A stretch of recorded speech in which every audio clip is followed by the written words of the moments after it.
Bem, boa tarde a todos.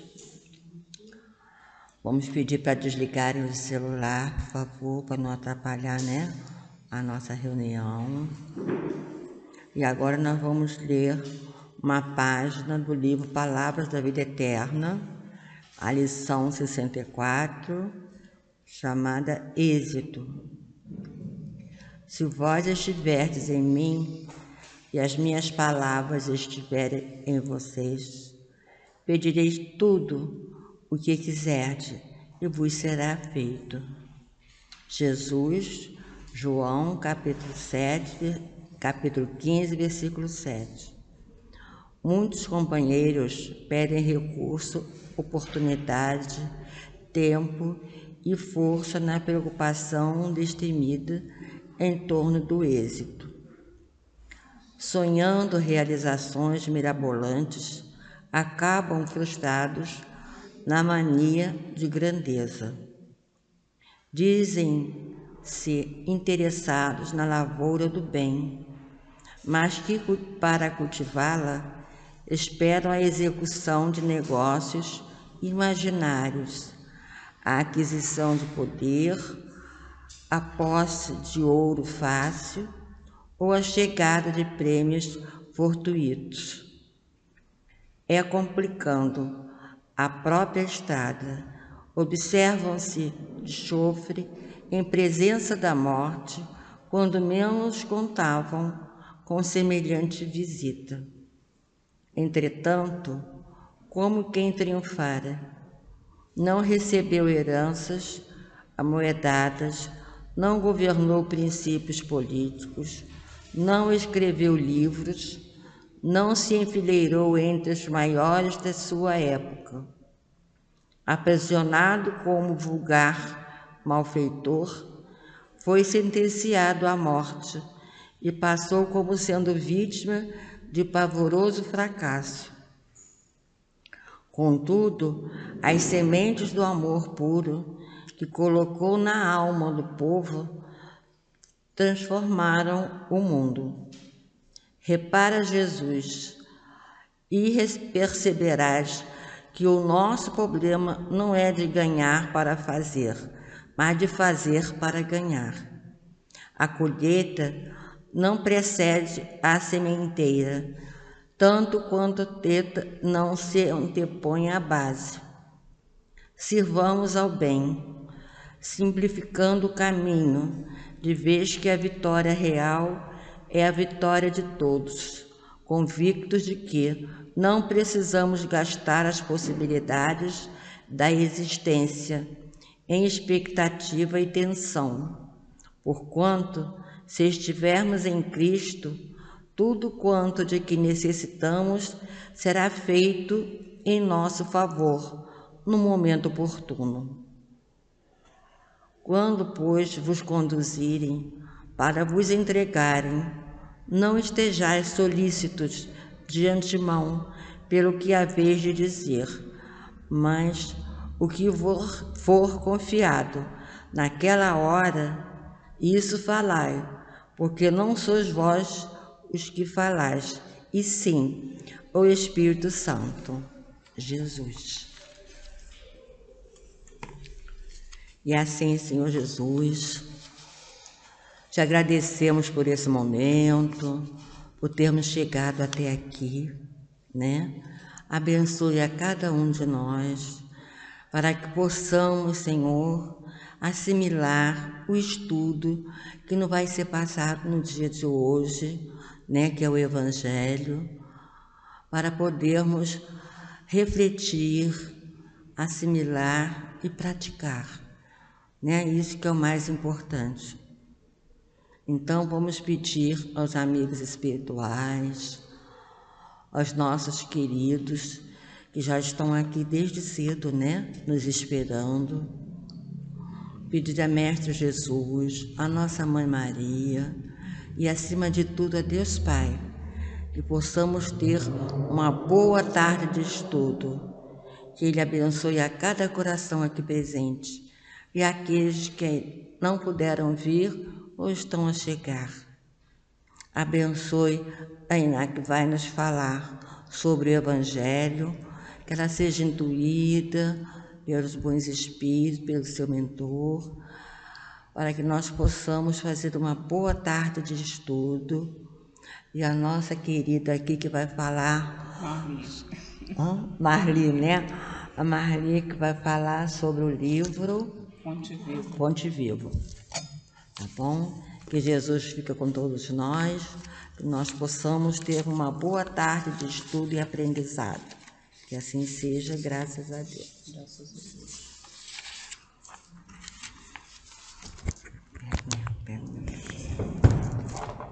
Não, isso aqui tem que passar por aqui mesmo.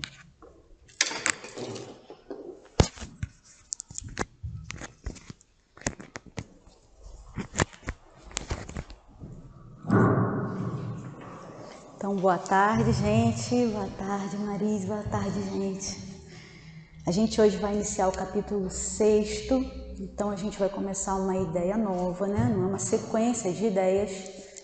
E esse capítulo ele fala sobre o Cristo Consolador.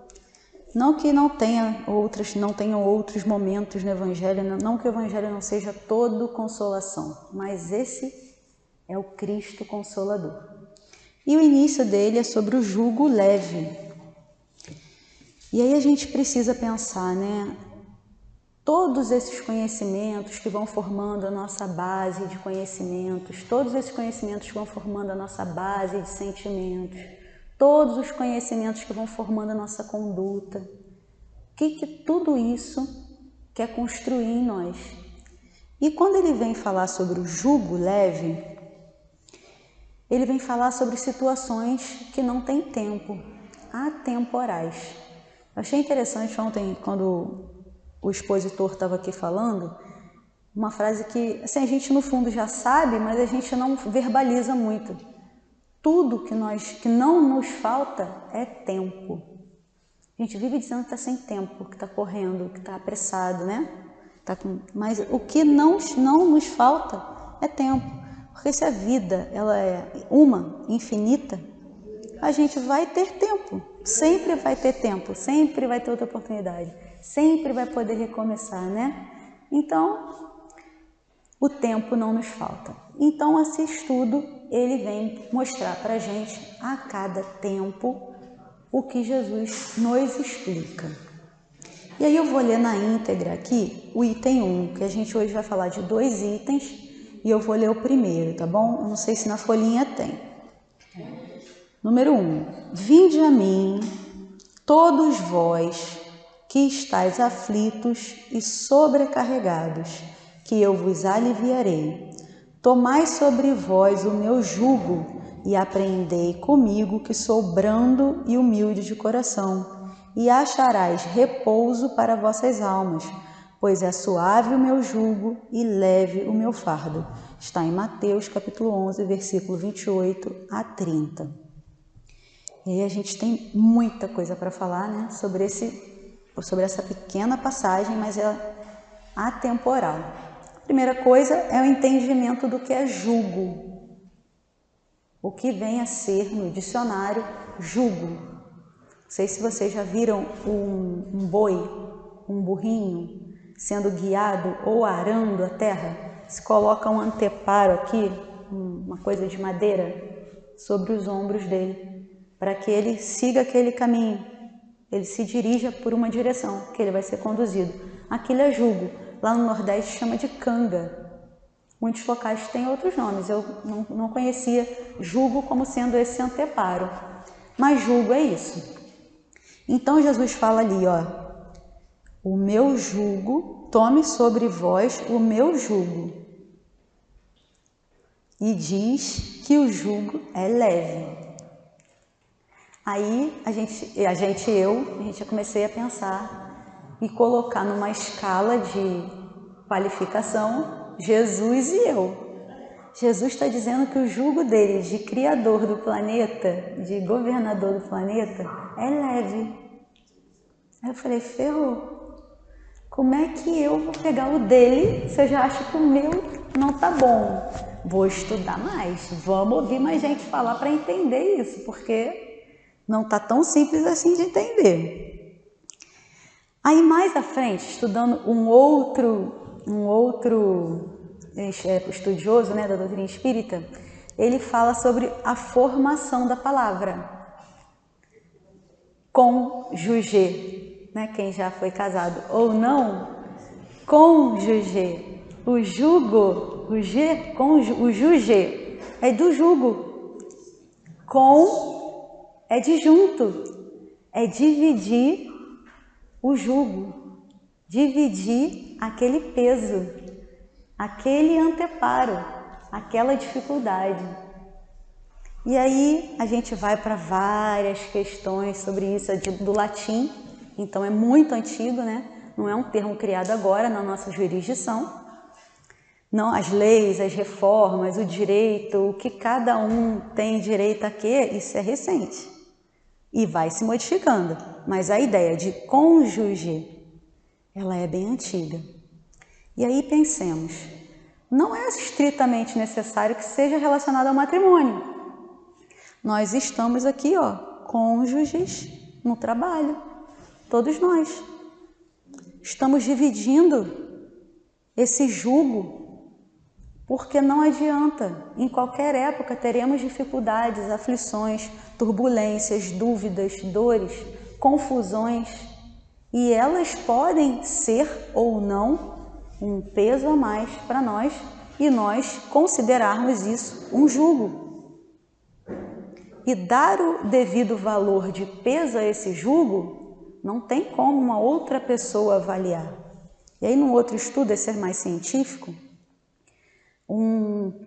eu acho que ele era neurocientista, ele pergunta assim para o entrevistador, quando você está traçando uma ideia, um juízo de valor sobre um sorvete, por exemplo, quem que diz que aquele sorvete é bom? Aí o moço fica falando assim, eu. Tá, mas e aí? Quem que disse que é bom? Que você falou, eu. Mas lá dentro, quem falou? Aí o cara ficou assim. Aí ele, você quer dizer que tem alguma coisa além de mim? Eu falei, você, o seu cérebro disse que é bom. Mas quem disse para o seu cérebro que é bom? Esse é o você. Para a gente que estuda a doutrina espírita, a gente consegue dissociar as reações físicas e materiais das reações do espírito imortal. Mas, no geral, a pessoa até se assusta. Como assim? Não fui eu que disse que aquilo ali é bom? Qual parte de mim que falou que é bom?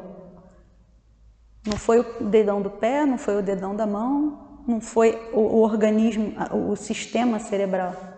Foi alguma coisa ali dentro que já tem um juízo de valor. E é nessa pegada que a gente tem que compreender essa fala que está lá em Mateus, quando Jesus diz que o jugo dele é leve. Qual é esse peso?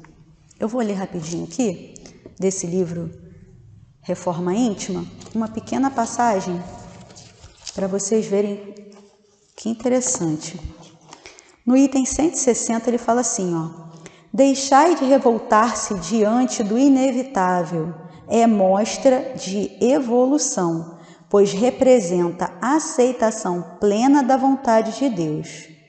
No campo da reforma íntima, o mais indicado para amenizar e afastar o sofrimento é compreender a lei da reencarnação, atacando-a como justa e verdadeira.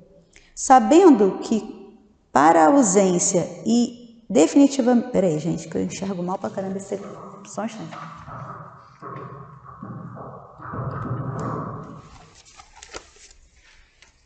Sabendo que ser autêntica e definitivamente feliz, para ser autêntica e definitivamente feliz, o espírito deve passar por vários estágios, vale dizer, por inúmeras reencarnações, e que cada uma delas lhe proporciona oportunidade ímpar de progresso espiritual.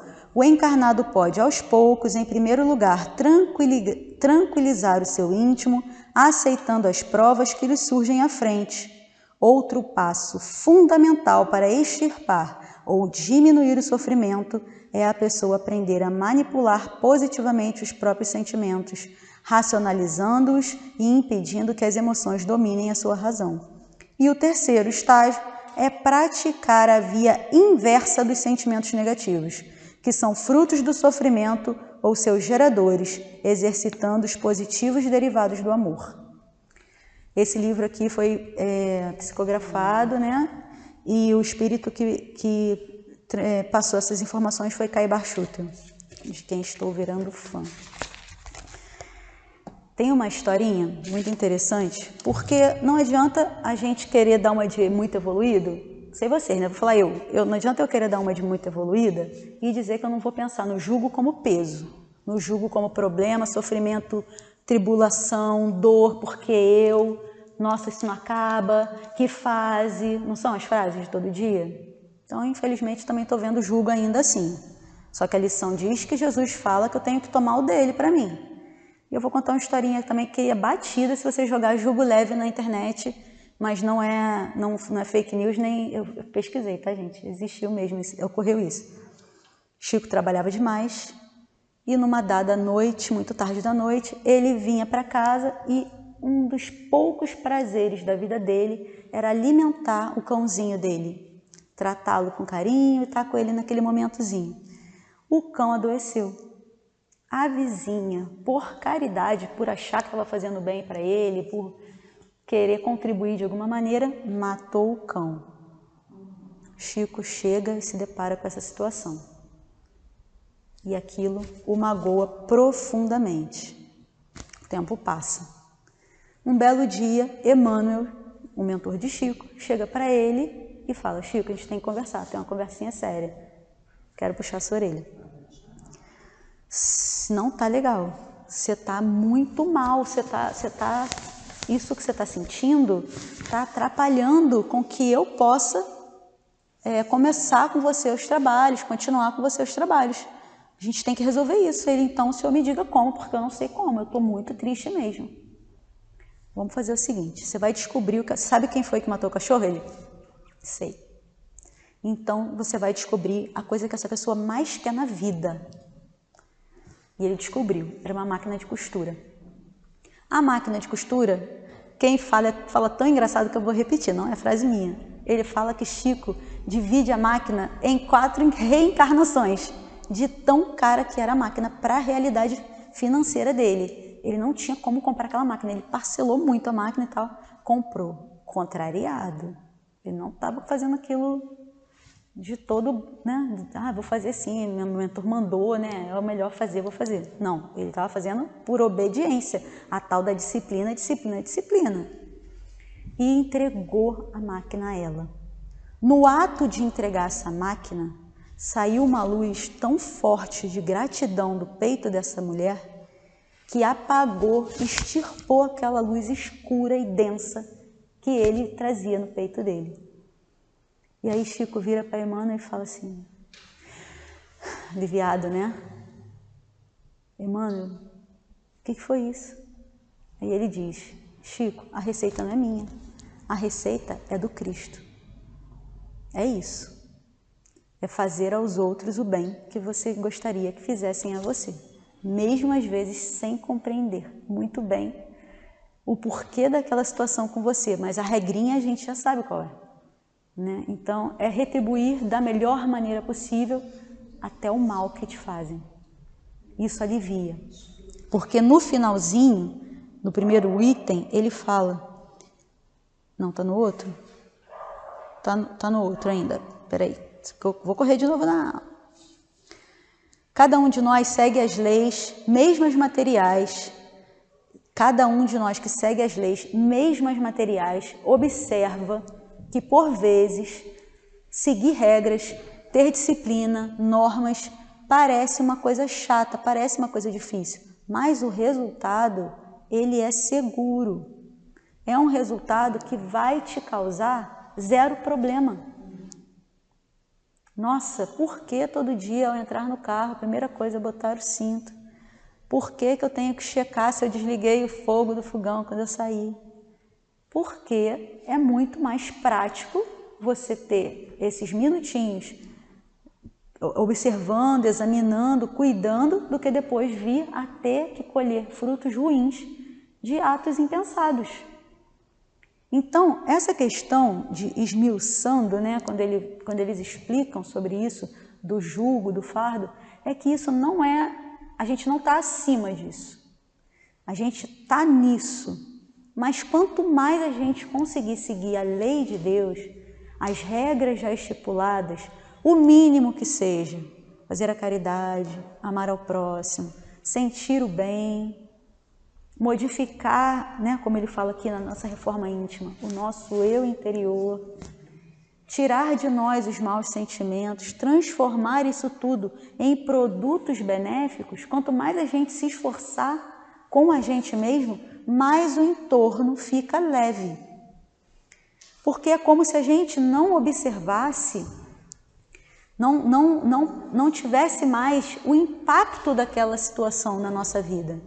Elas podem até não deixar de existir. A dor pode continuar existindo, a fome, a miséria, a violência, elas podem continuar existindo, mas o seu olhar para isso é outro. A sua reação é outra. Não sei vocês, né? Porque é complicado falar para muita gente, mas muitas vezes já me peguei, ó, eu ia falar pequei, mas é isso mesmo.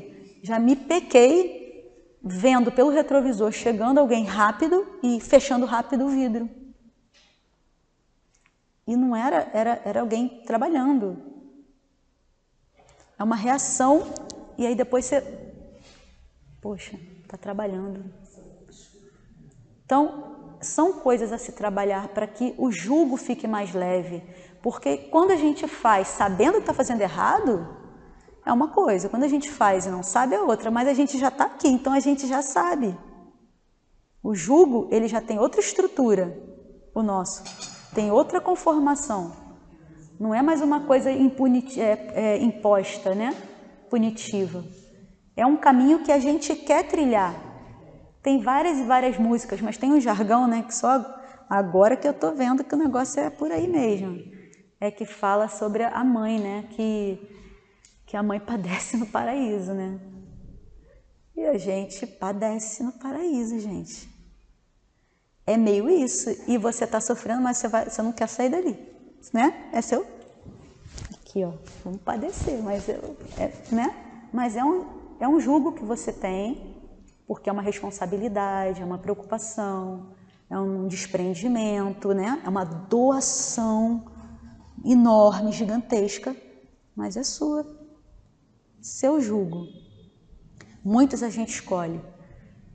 A gente escolhe, porque a gente planeja a reencarnação, né? Digo hoje, assim, aqui, estamos aqui, a gente não está pensando no planejamento.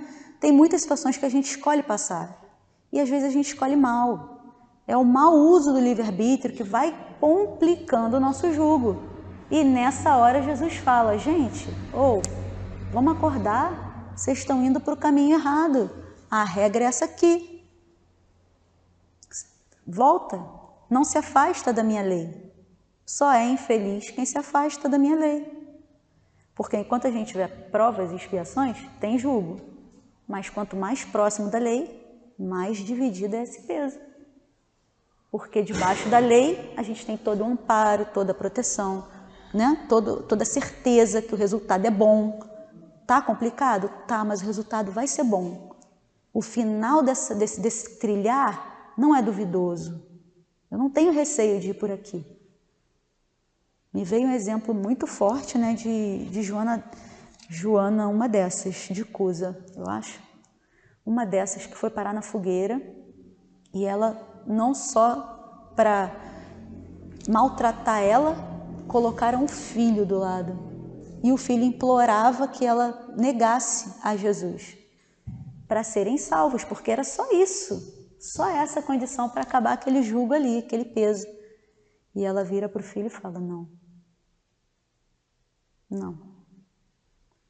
Ela já sabia o caminho, né?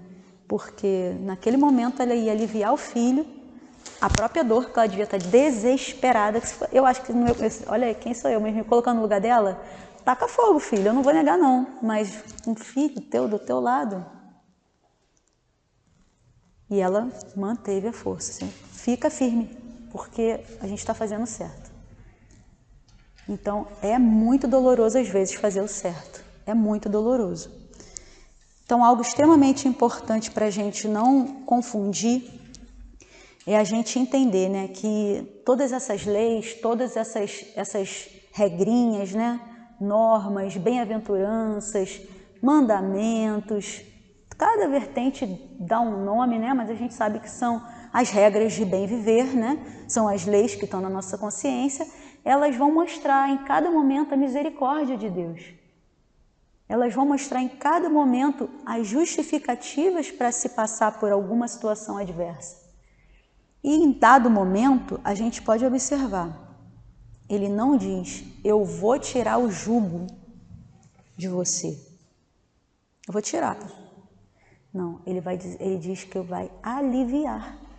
O jugo dele é leve, mas tem uma condição. A gente tem que seguir um exemplo, aprender com um exemplo de quem é brando e humilde de coração. Porque aí vai achar repouso. Quando a gente vai à noite dormir, quem consegue, repousa. O dia seguinte tem trabalho. Para a gente, à noite também tem trabalho. Tudo é trabalho, né? Então, se a gente consegue ser brando, a gente consegue ser menos reativo.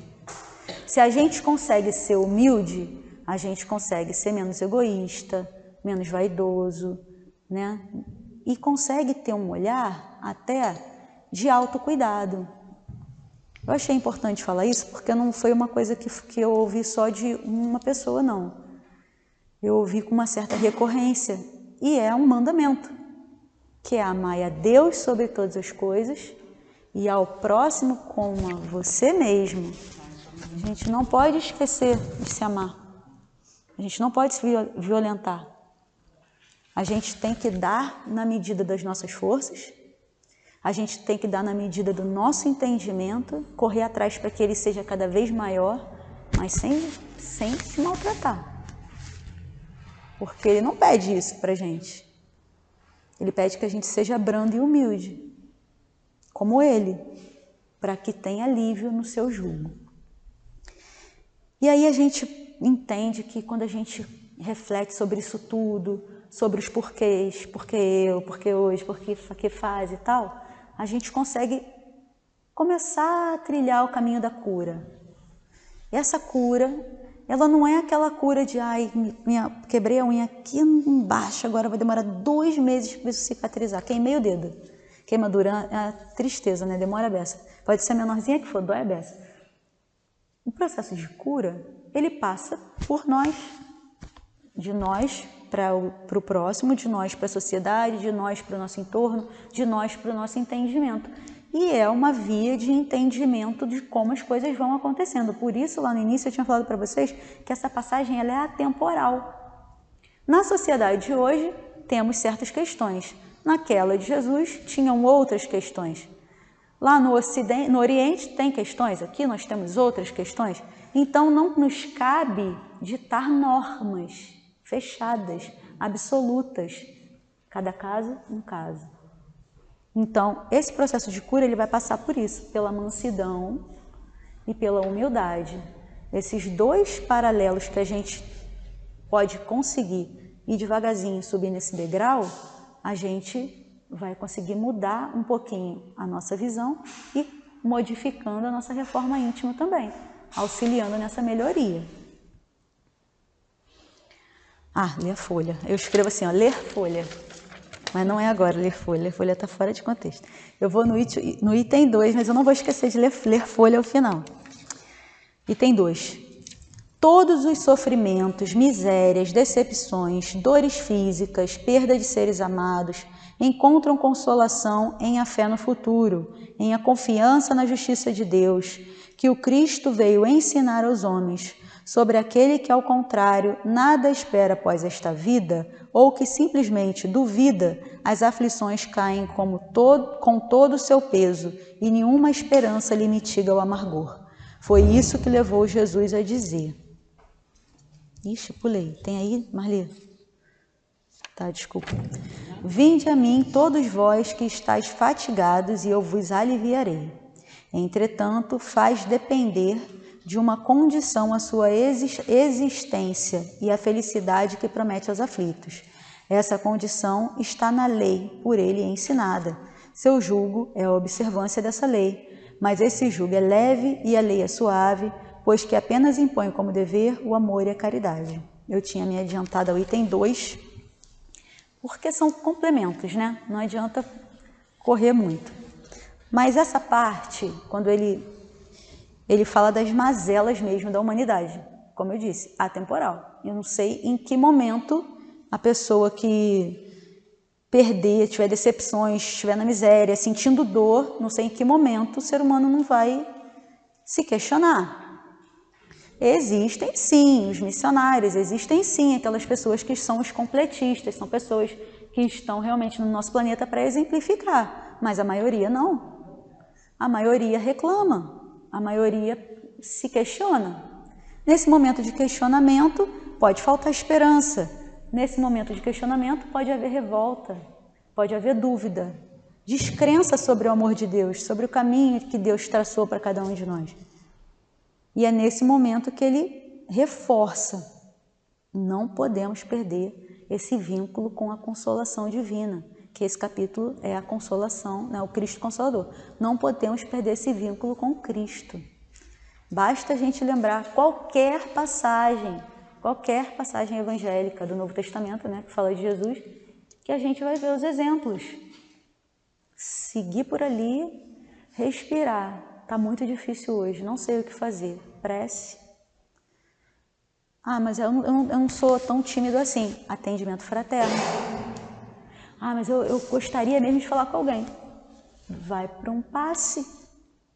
Porque pode ser que a gente, às vezes, seja tão introspectivo que a gente não consiga falar com ninguém. E aquilo fica ali, igual ficou com o Chico, né? A gente fala, não... Isso aconteceu comigo muitas vezes. Eu estava sentindo alguma coisa e achava que era uma dor. E aí eu chegava aqui e me deparava com uma pessoa com uma dor enorme, a meu ver, né? Que eu quantificava. É isso que eu falei, não adianta a gente não querer comparar. Eu quantificava a dor que eu via daquela pessoa e pensava na minha. Eu falava assim, estou sofrendo não. Estou sofrendo não. Mas estava. E no dia seguinte eu continuava sofrendo. Então, é uma farpinha, mas não tem aquela fábulazinha do leão e o outro bichinho pequenininho? O leão não conseguia fazer nada, porque estava aquilo ali incomodando. Tira aquilo ali.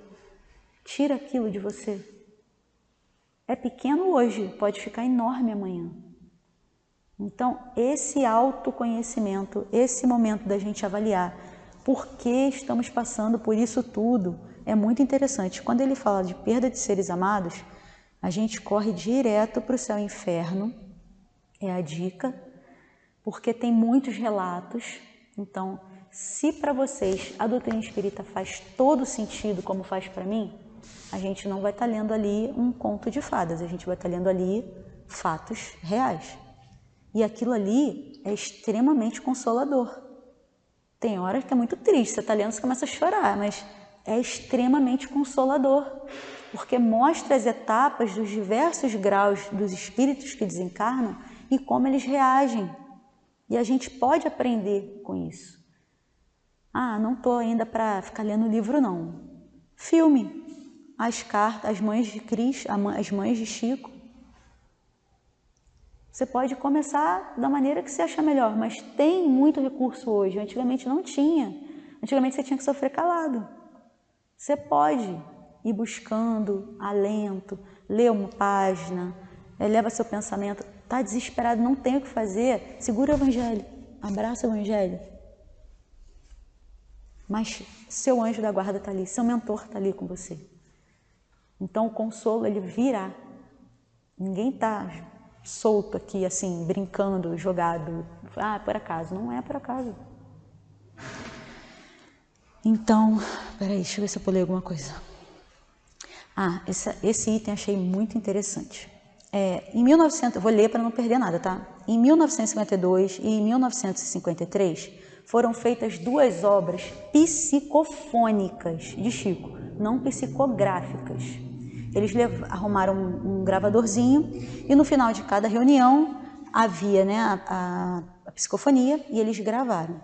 Uma se chamava Instrução Psicofônica e outra Vozes do Grande Além. Nesse segundo livro tem uma mensagem de Inácio Bittencourt. Esse espírito era o espírito que fazia cirurgias espirituais.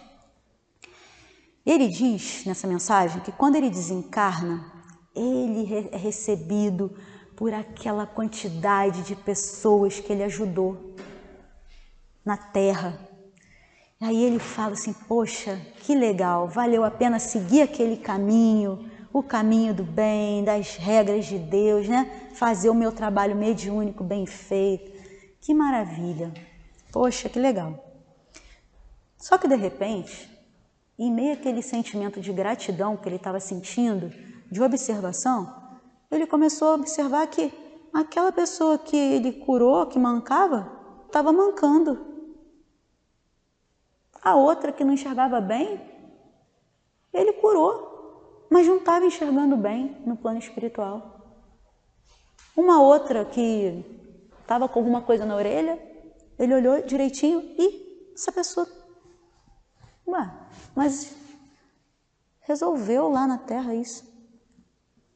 Olha como é importante nós sermos protagonistas da nossa história. Quando a gente está em agonia, em desespero, em dor, a gente tende a elevar nosso padrão vibratório, nos conectarmos com a espiritualidade maior e, por vezes, recebemos a oportunidade de melhora. Porque o corpo exterioriza o que nós somos, nós espíritos. É um reflexo de alguma coisa que nós estamos cultivando dentro de nós e se manifesta no corpo. Se você não para com essa situação que você causa a doença, essa doença ela retorna. Então, todas essas pessoas que ele curou, né, que isso não existe, né? Ele curou no plano espiritual, elas estavam novamente com aquelas manifestações. O perispírito estava todo ainda com aquelas deformidades, porque elas não paravam de sentir. Elas não tinham encontrado consolo, elas não tinham compreendido como Chico compreendeu, elas não tinham se libertado, elas continuavam doentes. E aí ele fala uma frase que é muito linda. Ele diz que, ele fala que era como se eu quisesse desentortar uma árvore endireitando-lhe a sombra. Não dá para a gente desentortar uma árvore mexendo na sombra dela. O corpo da gente é uma sombra. Nós temos que curar a árvore, o ser. E a partir daí, sim, modificarmos toda a nossa realidade, obtermos consolo, andarmos para frente, conseguirmos outros degraus, que a nossa vida vai ser muito diferente se a gente conseguir isso. E a gente vê, né, essas pessoas com recorrência de uma doença não passa de jeito nenhum, se mantém no equívoco, né? Se mantém no erro. E nem sempre é um erro físico. Aquela pessoa não para de beber, vai destruir o fígado. Não para de fumar, vai destruir os pulmões.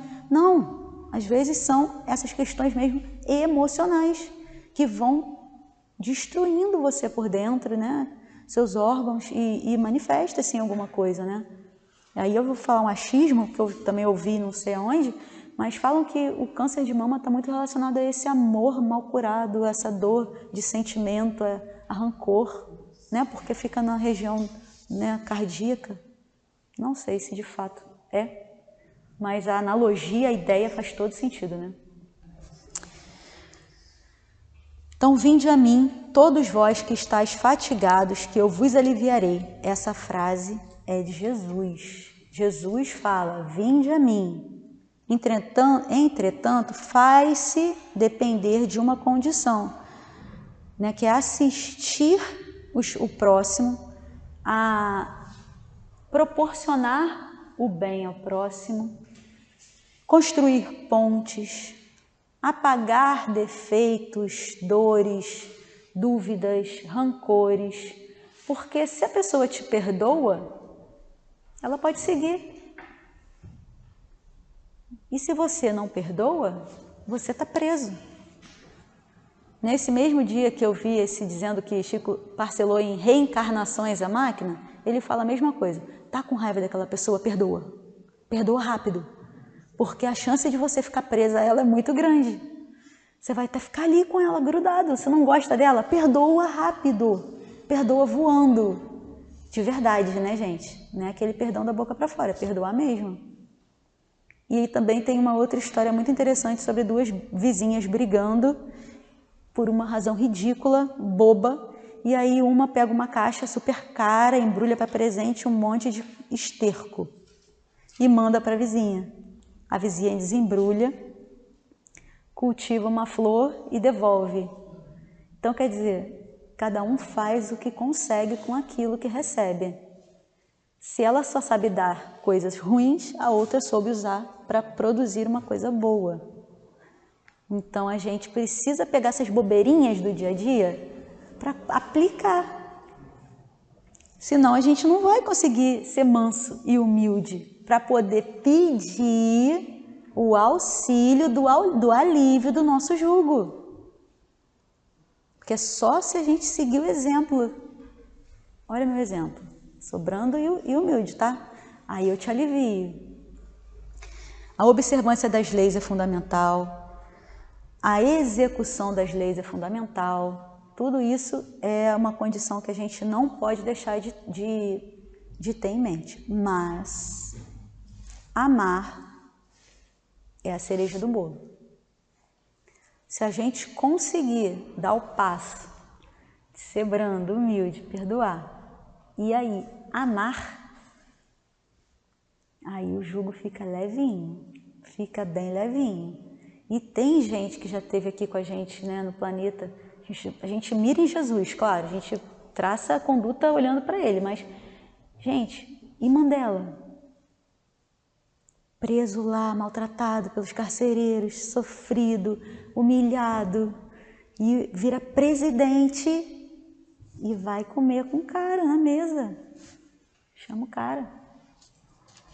Outra coisa, né? Quer dizer, ele já quer. Coloca em prática. Isso não precisa ter religião A, B, C, não. Isso é caráter, é íntimo, né? Isso aí é a aplicação mesmo das leis que não podem faltar no nosso dia a dia. Vou ler mais um aqui para eu não me perder, tá bom? No livro Caminho, Verdade e Vida, no capítulo 11, a mensagem se chama Consolo. E não podia fugir desse tema, né? Porque é esse o tema.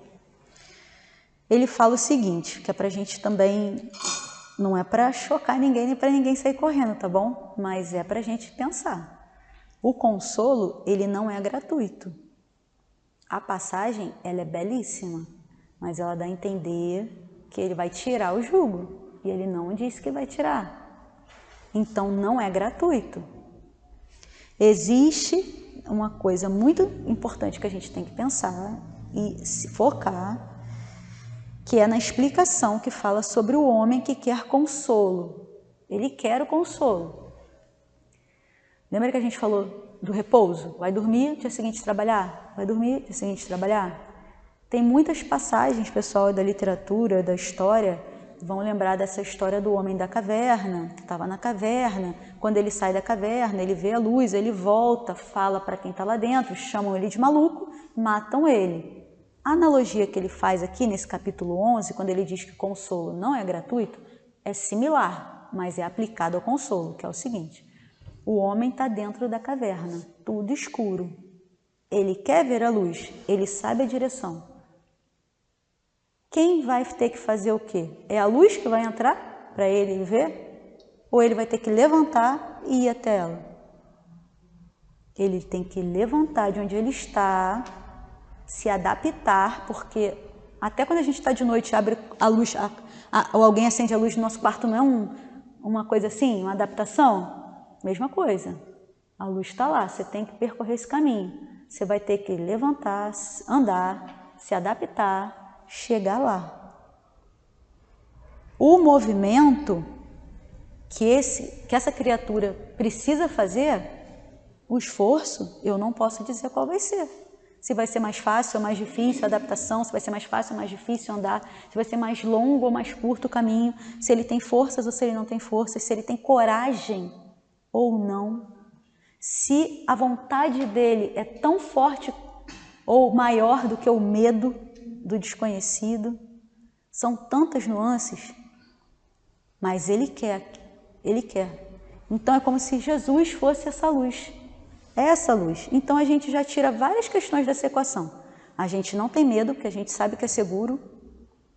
A gente não tem dúvidas, são verdades. Então é o esforço mesmo. É o caminho que você tem que trilhar, as suas adaptações para chegar até lá. Quanto você tem que só ouvir, quanto você tem que esperar. Por seu destino está lá. Então a gente está melhor do que esse exemplo do livro, porque a gente já tem coragem, já quer, já sabe que é seguro, já sabe que é verdade, mas tem que andar, gente. Não vai entrar a luz para te achar, por mais que Jesus seja essa misericórdia toda.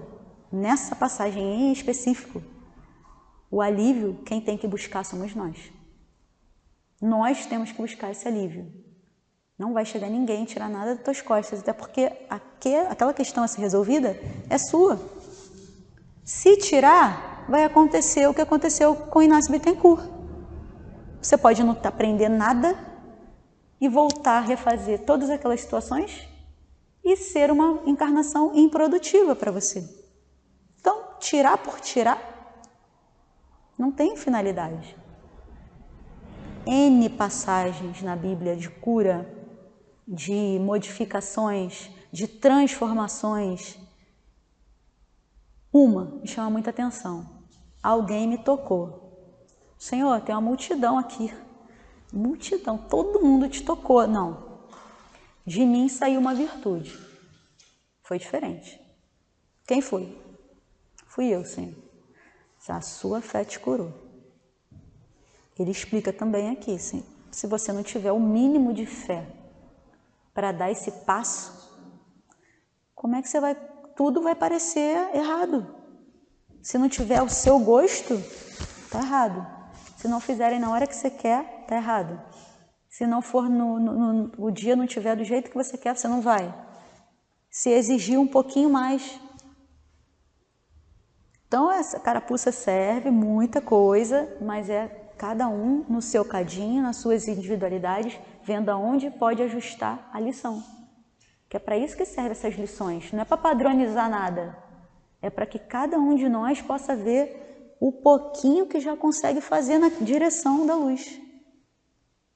Isso é que é importante nessas parábolas.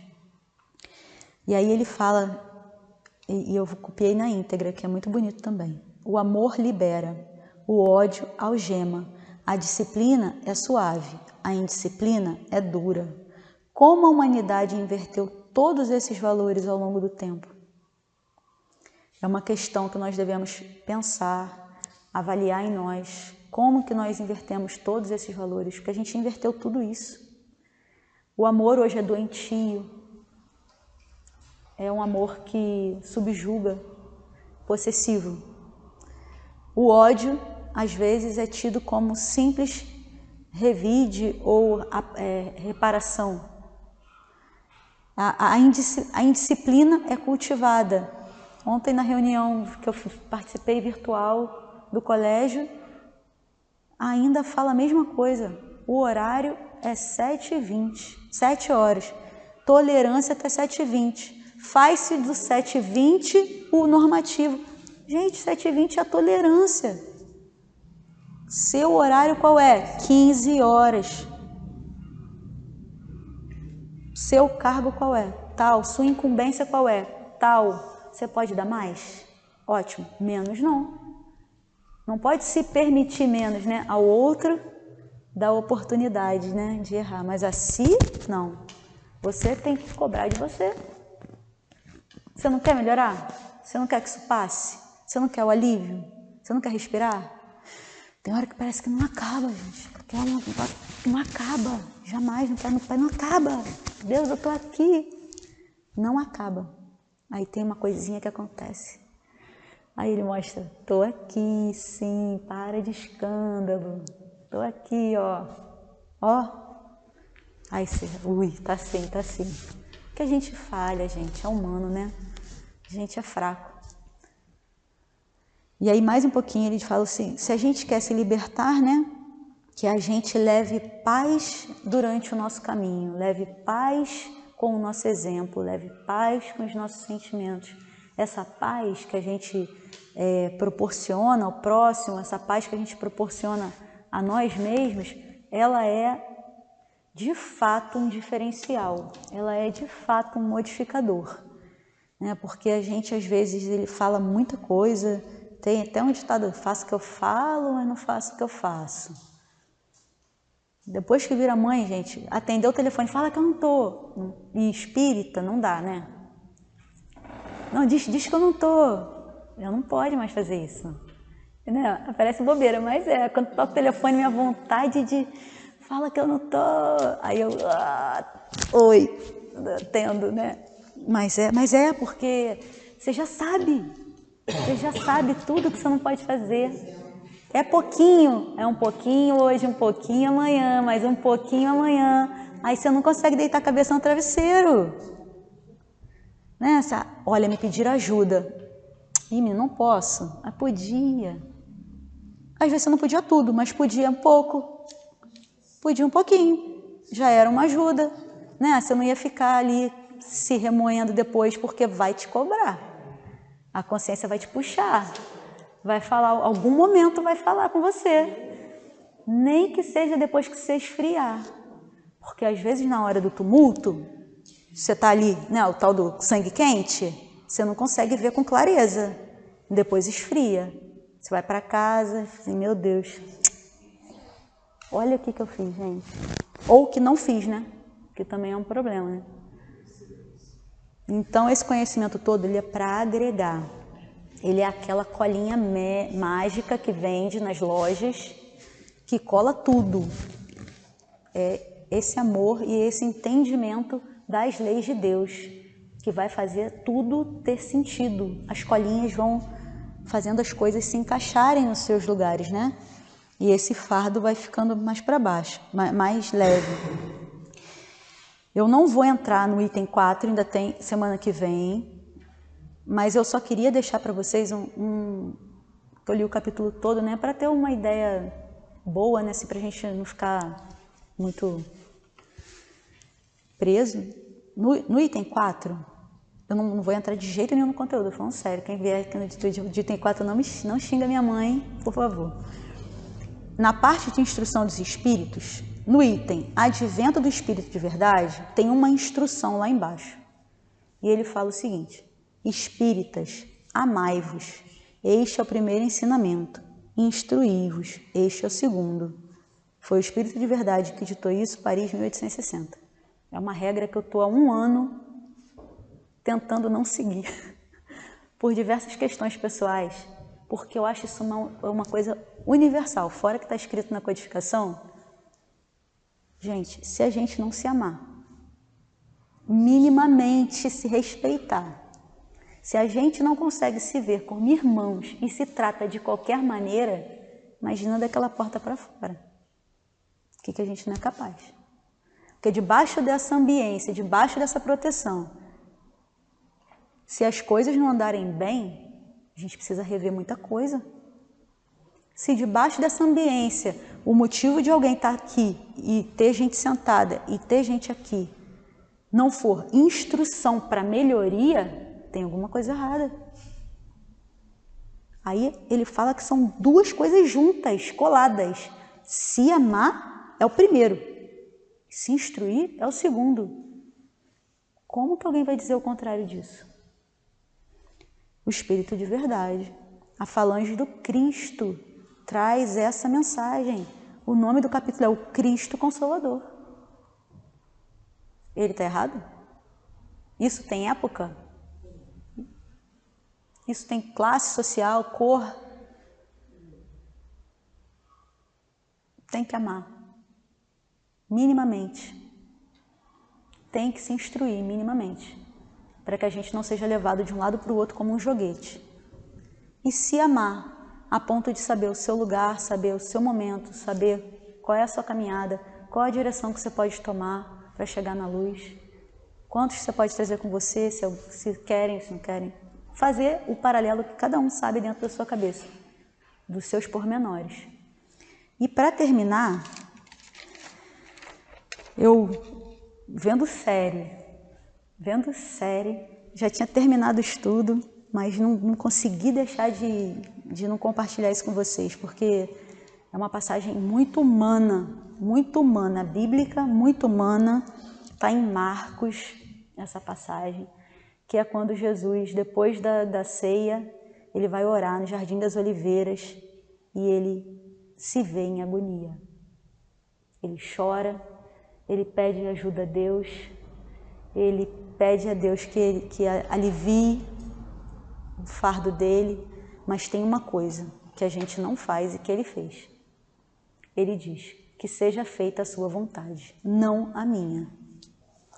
Essa parte a gente não faz mesmo. Muito difícil a gente ver uma pessoa nesse nível, né?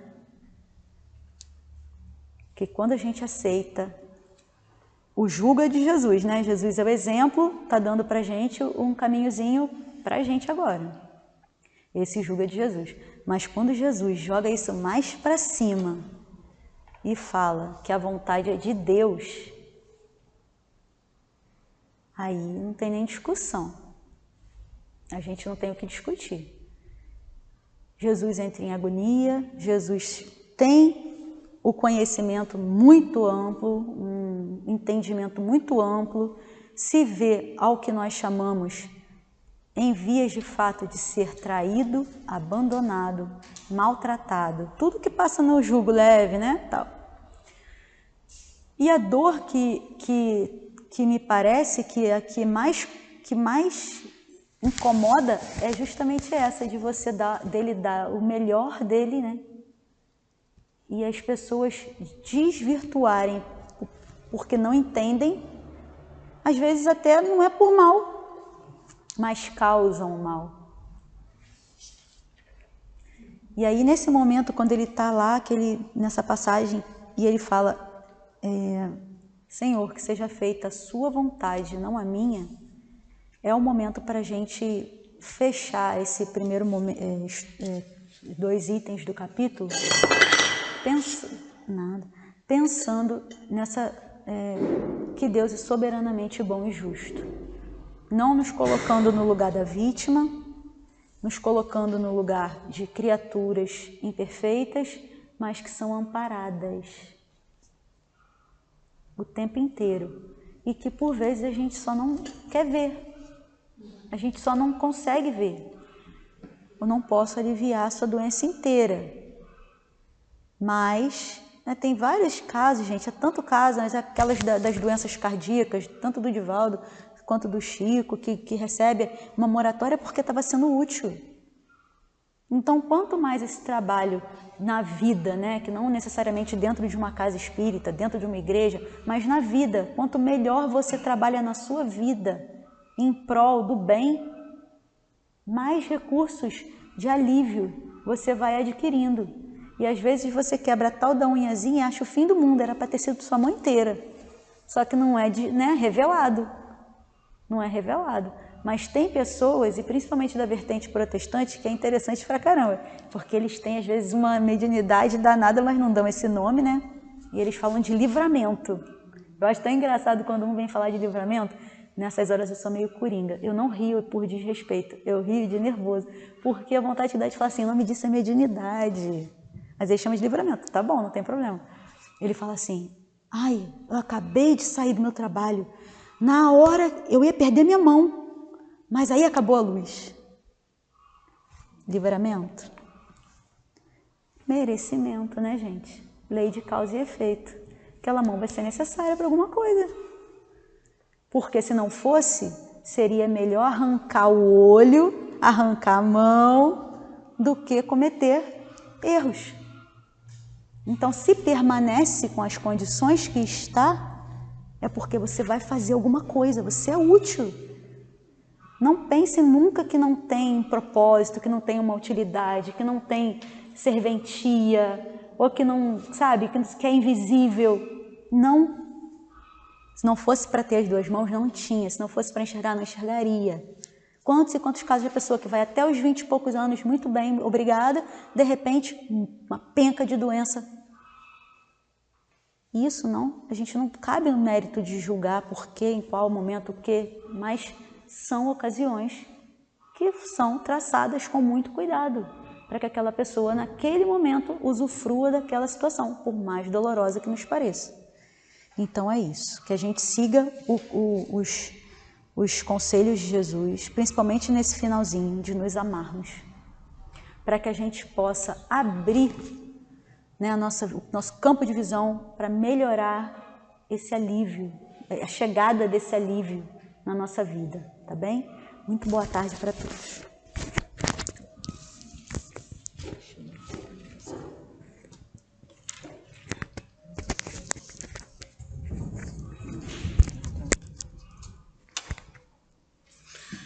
Que Jesus abençoe a nossa irmã, né, Tayana.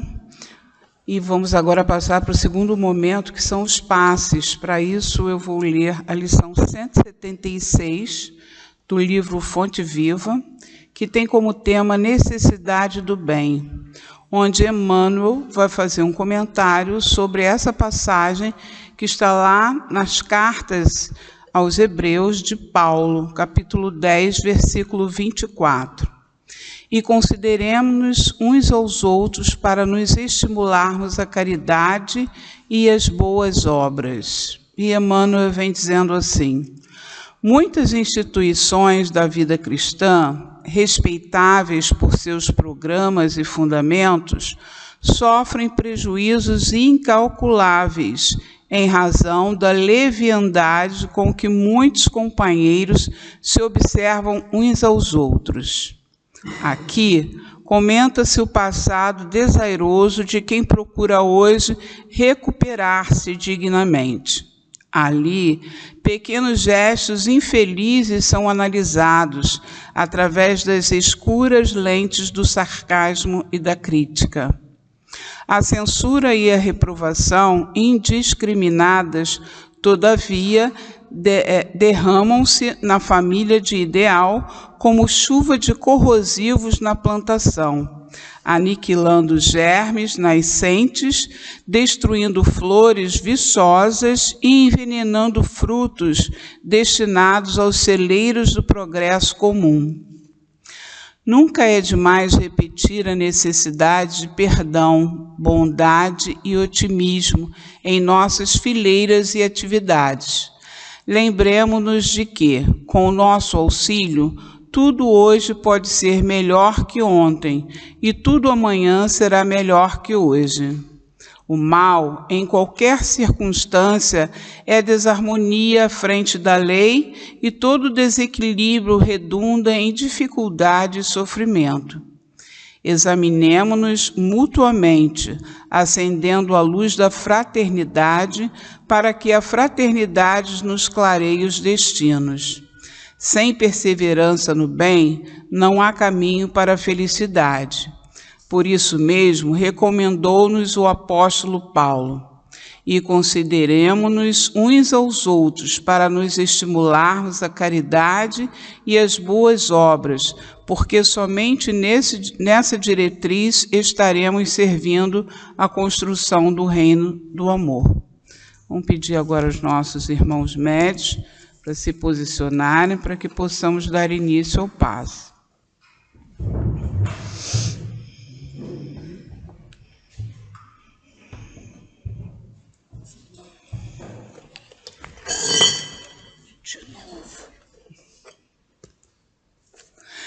Deus nosso Pai, Jesus nosso divino médico, queridos amigos espirituais, rogamos as vossas bênçãos de amor, de paz, de equilíbrio e de cura para todos nós que aqui estamos.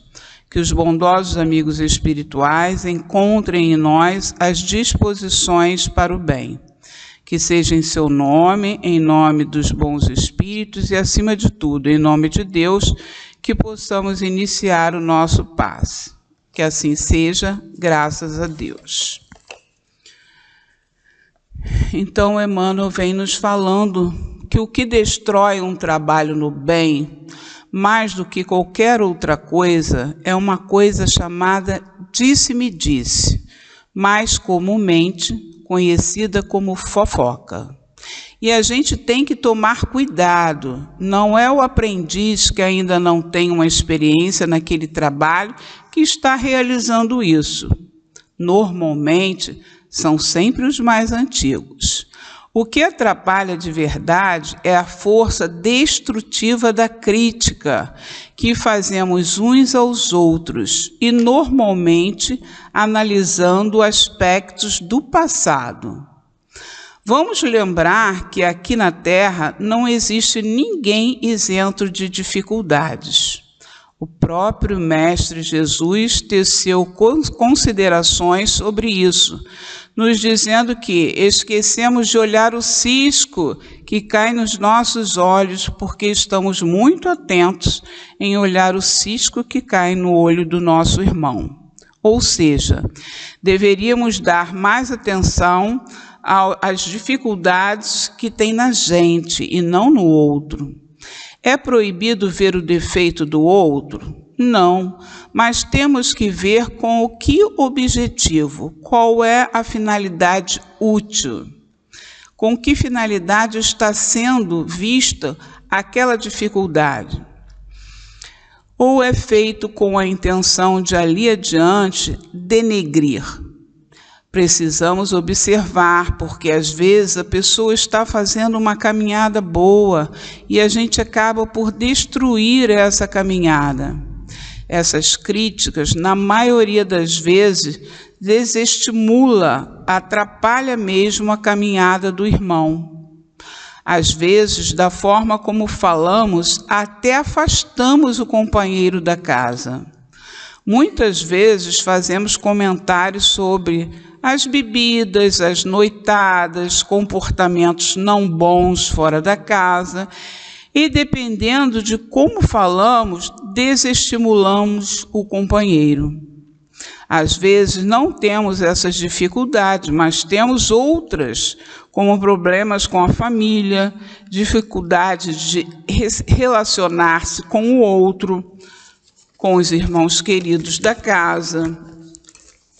Enfim, todos temos dificuldades e essas dificuldades, elas vão sendo trabalhadas de uma forma melhor quando estamos envolvidos nas tarefas da casa que frequentamos.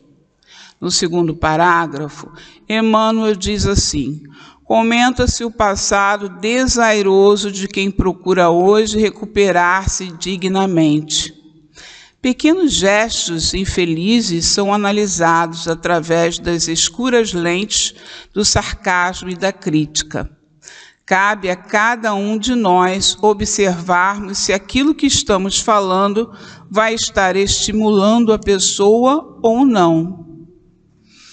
As caravanas realizadas em um determinado centro bastante conhecido, quando chega na cidade onde vai realizar o trabalho, primeiro o grupo elogia o trabalho, elogia tudo ao seu redor e o esforço de cada irmão ali presente, para depois, com palavras suaves, amigas e com intenção de auxiliar, mostrar os pontos que ainda precisam ser melhorados.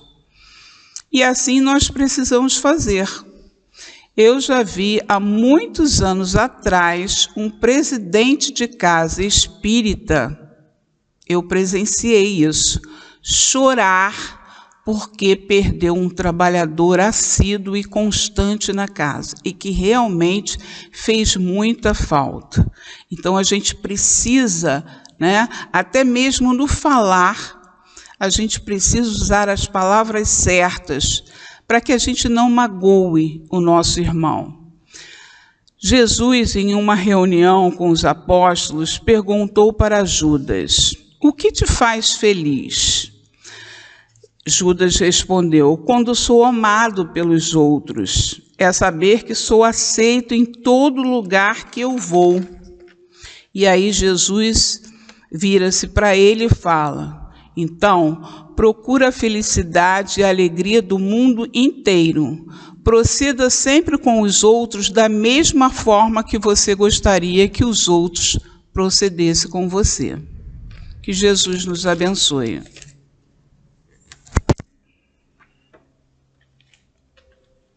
E assim vamos terminando mais uma reunião de estudo, de aprendizado da tarde de hoje. E possamos levar para os nossos lares esse aprendizado a pormos em prática, que é o mais importante.